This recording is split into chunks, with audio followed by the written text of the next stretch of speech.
Okay, Fantastic Four. The next steps. Let's talk about it. Obviously, spoilers. Lots and lots of spoilers. Um, Ironically, I've just realized it is the second reboot this summer after a previous attempt was overly gritty and failed. Of course, that other one being Superman. Now, I liked it, liked it a lot. Solid B.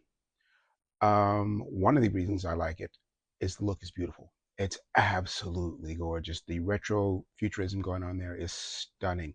Now, these are the reasons. Things like this are the only times that comic book movies or superhero movies get nominated for Oscars, and they deserve them, even a win, because it is absolutely gorgeous. And some of the details, oh, love it, love it, love it. In fact, I love it so much. I actually feel bad that it's leading up to this whole Doomsday MCU event that's going to like combine all the worlds, because that means you're going to lose this great world that looks this way. But I understand it's probably not sustainable through in every film, but it does look absolutely amazing.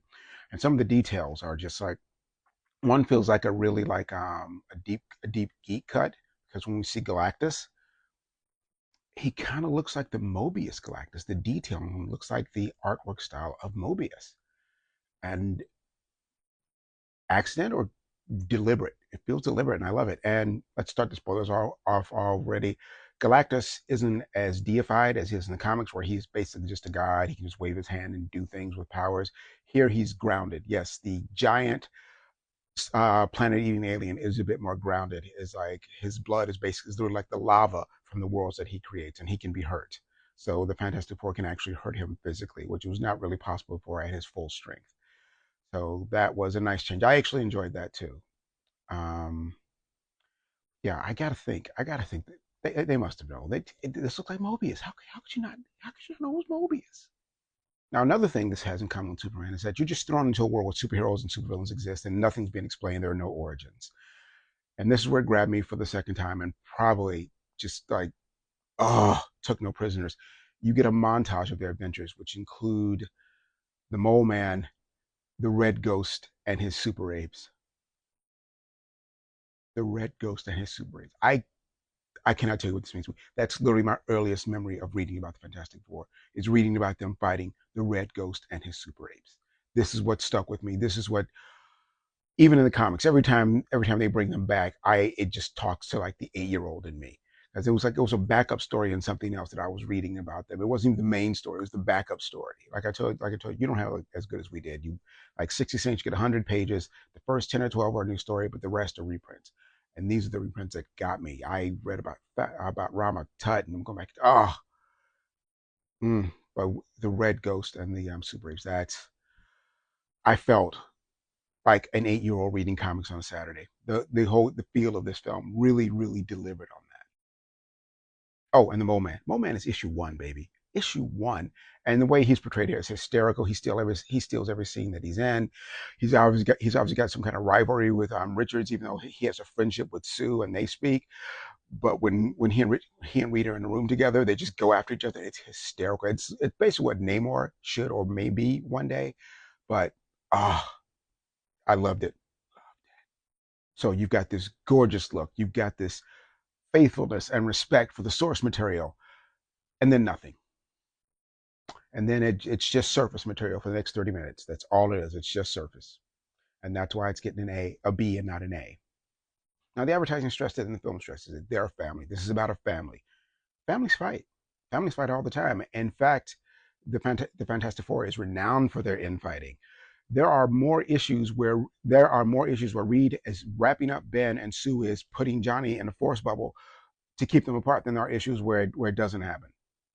But it doesn't happen anywhere in this movie. The best you get is Johnny and Ben disagreeing over Johnny eating Lucky Charms before dinner. Families fight all the time, but these people are perfect. They are so perfect.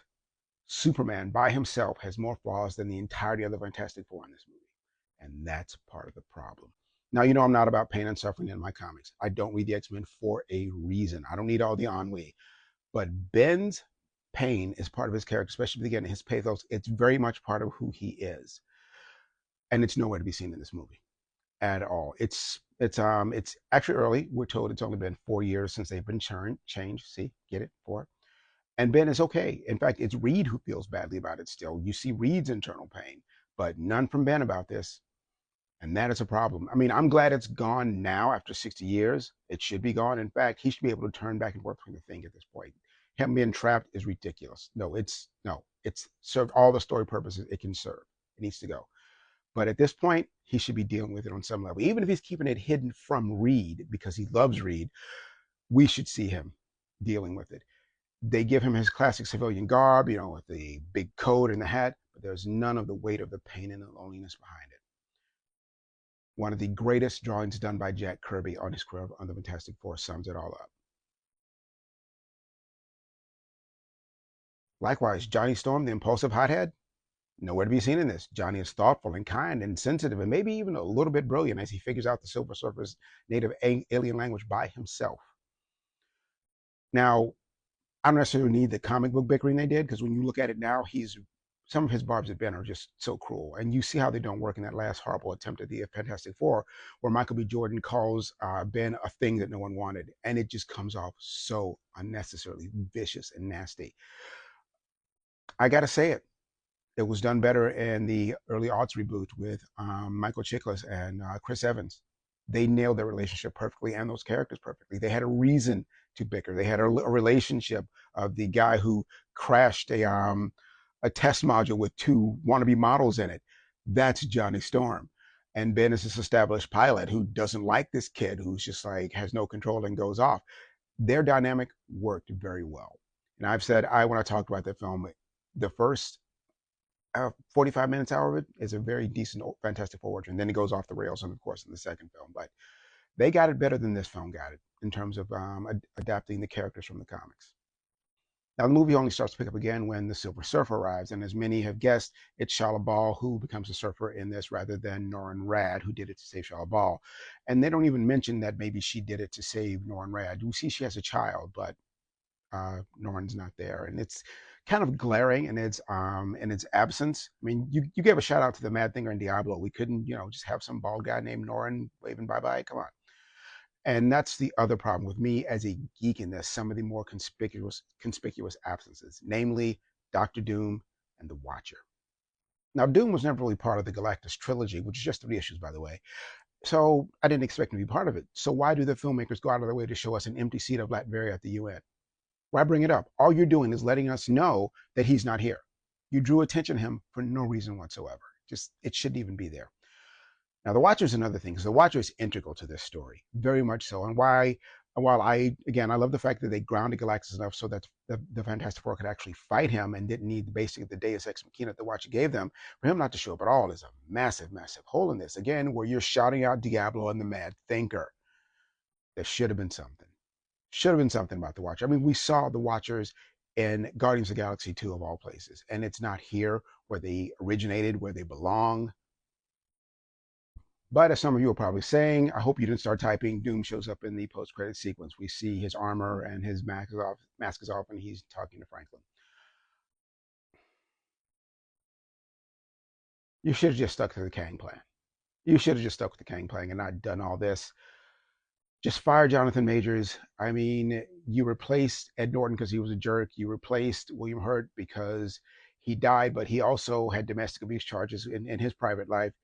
You could have replaced Jonathan Majors and kept on with that storyline and that production timeline. Yeah, I'm really not looking forward to Robert Downey Jr. coming back at all. Now, some have criticized the film for being a little hokey. Well, yeah, that's accuracy. That's what makes it feel so real in terms of adapting the comics of that time. For example, the Fantastic Four go off to fight Galactus. They lose. They come back, but the president says, "How'd you defeat him?" And Reed says, "We didn't, and he wanted our son in exchange for the Earth, and we said no." And people said, "Why would you say that? That's stupid." That's exactly what Reed Richards would have done in a comic from Stan and Jack in the 60s. Likewise, Reed has a plan. They have to build these giant gates, transportation gates, and they're going to move the entire planet to a system where Galactus can't find them. And everyone just goes along with it. And they all just commit to it, resources, no government step in, no one's questioning it. This is exactly what would have happened in the comic. This is what made it feel like I was a kid reading this. Now, what happens is the Surfer shows up and destroys the gates, all but one. So now the plan is to push Galactus in through one gate and move him, which should have been the first plan. But again, kind of accurate to the 60s. I had to have that unnecessary drama building all the other gates. Now, I said that Galactus wanted Franklin. Why? Galactus senses the power cosmic within Franklin and feels that he can take his place and become the new Galactus so he can get rid of his curse. That's such a deep dive. That is such a deep dive because it's in the Earth X universe that Franklin becomes the new Galactus. And we learn that he doesn't just eat any planets, he eats a planet that have a celestial gestating inside them, like the celestial was in the Eternals movie.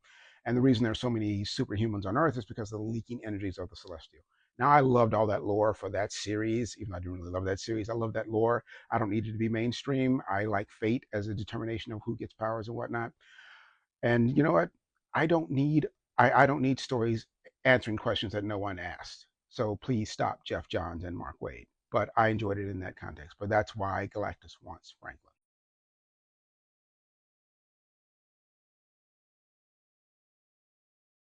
You know, speaking of that 2005 Fantastic Four movie, remember the end when Sue dies and is revived by the power cosmic? Guess what happens in this movie? Oh yeah, oh yeah, it does. I was stunned. I'm like, do they realize they just did the same thing? And they'd already done before, you know, when he chases the surfer up into the atmosphere, then falls back down. And that's honestly the only good thing about that sequel. But yeah, that kind of happens here too, though it's not the same kind of fun chase it was in that movie. But yeah, there are apparently only so many things you can do with a Fantastic Four movie. Now, Sue pretty much single-handedly defeats Galactus. That's kind of comics accurate. Not that she ever did it, but the fact that she is the most powerful member of the team, and it's always kind of been unspoken that I'm sorry, when she can make impenetrable force bubbles around you or inside you anytime she wants to.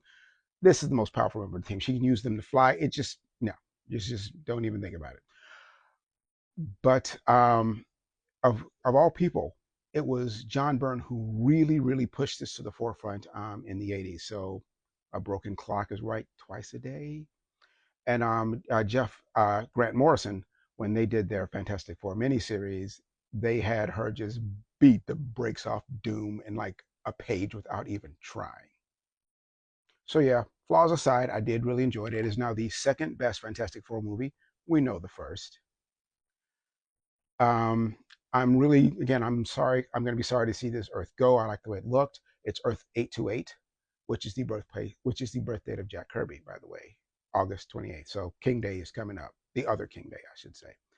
And this is actually the first film where they've gone out of their way to acknowledge Jack Kirby. I mean, he's always in the credits as co-created, whatever. But given Stan's been everywhere all the time, there's been a conspicuous absence of Jack Kirby. I could ask why, but I pretty much know why. Jack was mad at Marvel till the day he died and would have fought them to the end of his days if his wife hadn't said, please stop suing them. So I guess the family's just keeping that going. Hence, they're not showing up at any premieres or doing any interviews.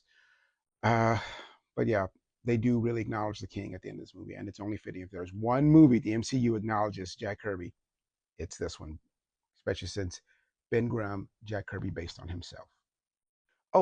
One last thing. Speaking of Ben Grimm, he does get a love interest in this, but her name isn't Alicia, and she's not blind. It's played by native New Yorker Natasha Lyonne, who has aged into fineness like wine, baby. But why? Why introduce this new character? Why? Why not just have it be Alicia? Oh, at one point he goes into a synagogue to see her. My heart. The only thing missing was him putting on a yarmulke, but that too, a great. Love the fact that they acknowledge this. But why wasn't Alicia? Because you need her for the puppet master. So why bring in this random romantic interest? I don't understand. But yeah, that happened.